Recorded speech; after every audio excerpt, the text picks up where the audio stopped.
Hi, I'm Informality, Info for short, and welcome to my series, Informal Game Discovery. In this series, I play through the first hour of gameplay and share my experiences and thoughts as a new player. Today's game is Baseless, a colorful bullet hell developed by Fermenter Games and published by First Break Labs. Now this game was released on December 4th of 2025. And really brings a new definition to the word baseless, which is the game's name.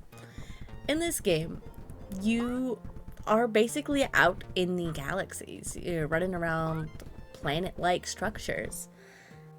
And one of the really unique parts of this game is that your movement is not your typical WASD, mouse, anything like that.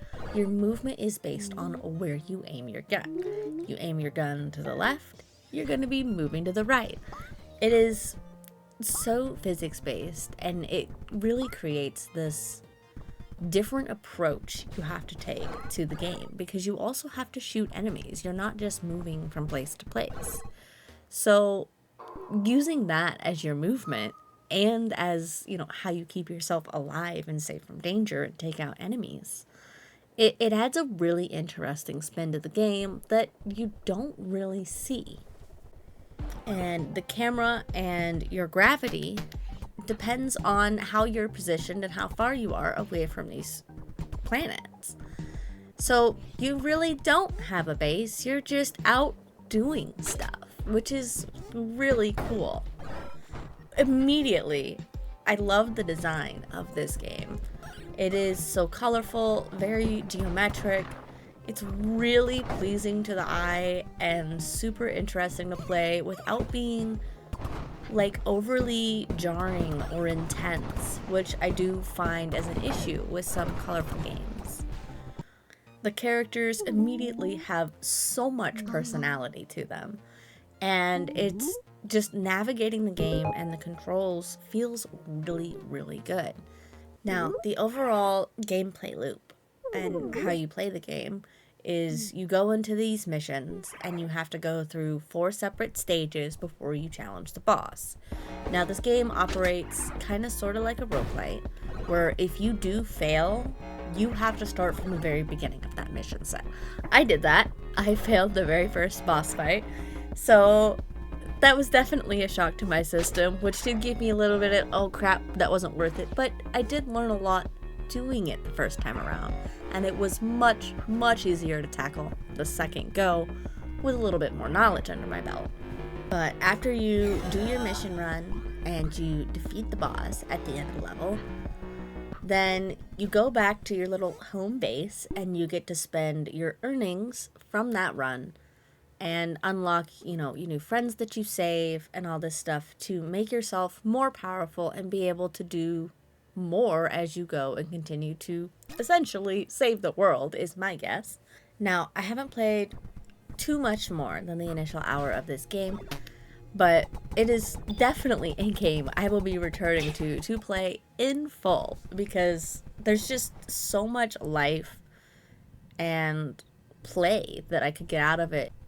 Now, some of the cool stuff that stands out about this game are the way your abilities are for the gun and stuff are dependent on the types of horns that you have on your character.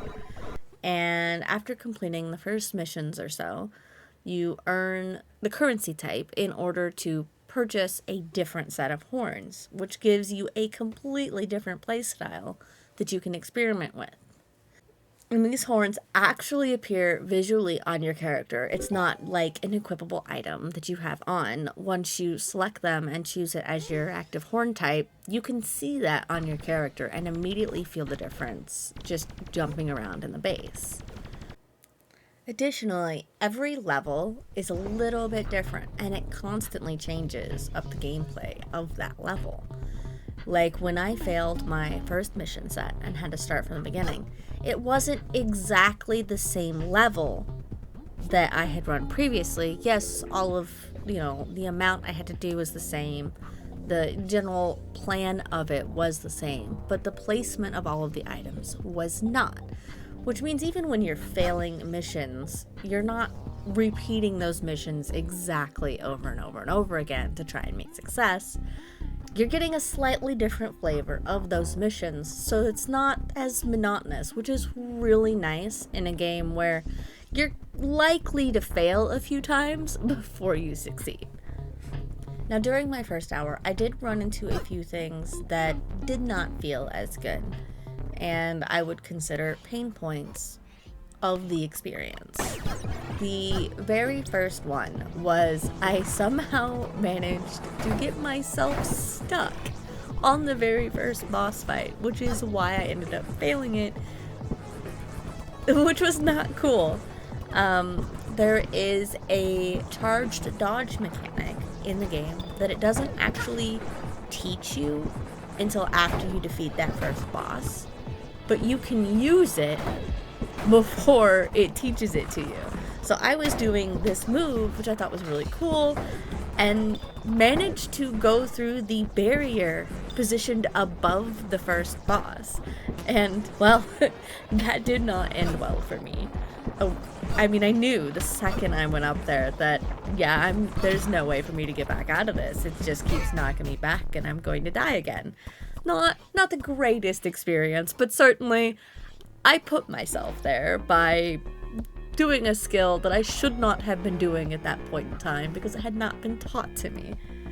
And as I mentioned a little bit earlier in the video, when you do fail at a mission set, at a boss fight, you do have to start back from the beginning of that mission set. You don't just restart the boss fight, which has its pros and cons, like many games, and since it does change the missions somewhat in like the position of the planets and the objectives, it's not a terrible thing, but it's certainly not the greatest of feelings to start completely over from the set of 5 missions, and even worse of a feeling when you have to do that because you managed to get yourself stuck by doing moves you should not have been doing.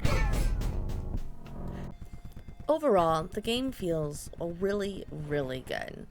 And even with those few pain points, which are relatively mild, it is such a fun little game to play. And in my personal opinion, absolutely worth giving a try. In the breakdown of playtime versus cost, which is the metric I personally use to determine if the full price of a game is worth the amount of money I invested in it, I'm guessing around 14 to 16 hours in order to complete all of the achievements based on how I play the game. And with the full price of the game being $12.99, that puts it at about 86 cents per hour, which is underneath my preferred line of $1 per hour for investment. This game absolutely is worth the purchase, with being able to kind of play it your way and just go out and mess around if you want to. You don't even really have to be too terribly serious about it. Just the way it plays is so different and so interesting. If you like any kind of like platformer, bullet hell style game, you will most likely enjoy this title. If you can get it on sale, even better. I'm always for getting things on sale, but when it comes to the full price, it is still under the value metric that I use at $1 per hour. Now, Baseless is available, of course, on Steam, but it is also available on Xbox and PlayStation. So even if you don't have a computer and you only have your console, you can enjoy Baseless and just have at it. That unique mechanic where your aim and shoot is your movement really gives the game a unique feel, and it's not something that I have ever seen personally in all of the games that I've played or looked at and been interested in. And this has definitely been worth the play, and I look forward to completing all the missions and collecting, collecting all of the people in the story and just exploring the whole world as it is and just having fun with it. Now, I got the key from Baseless through Lurkit, and you can check out the game yourself or wishlist it or purchase it on Steam by using the Lurkit short link that is in this video's description. I know if I had happened upon this game before I found it in Lurkit, it absolutely would have hit my wish list just on visuals alone, and I guarantee I would have been happy with my purchase just based off of the little bit that I've already played. If you'd like to watch the first full hour of raw gameplay, completely unedited from when I picked up the game to create this content initially, you can find the link for that video in the description below. Thanks for watching, and I'll see you next time.